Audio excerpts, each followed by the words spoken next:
Hi everyone, I'm Anna Radcliffe. I'm the coordinator of Next Generation Engagement for the Reformed Church in America.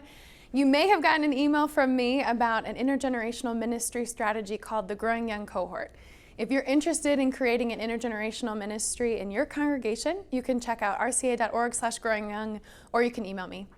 But today we're not talking about the cohort, we're talking about leadership development for Millennials and Generation Z.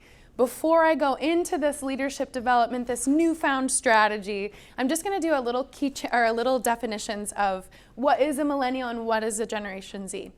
So anyone who was born in 1981 from 1995, that is a millennial. Anyone who was born in 1996 until present day, that's a Generation Z person. As you can see from the years, the span is pretty expansive. So we have a 39-year-old and a 22-year-old at the top end of the Generation Z. These people comprise most of the workforce today. Oftentimes we talk about these people like they're young 16-year-olds. Some of them have multiple children.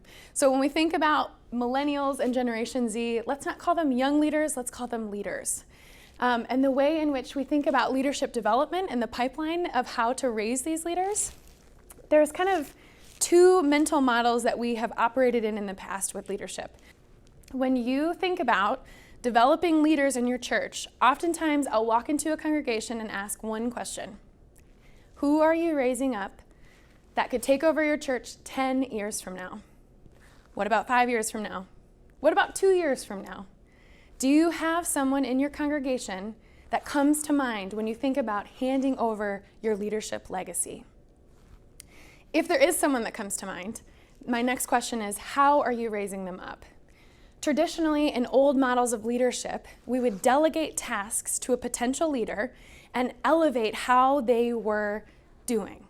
Did they succeed? Did they fail? If they succeeded, they moved into higher levels of leadership. If they failed, the narrative became failure is fatal.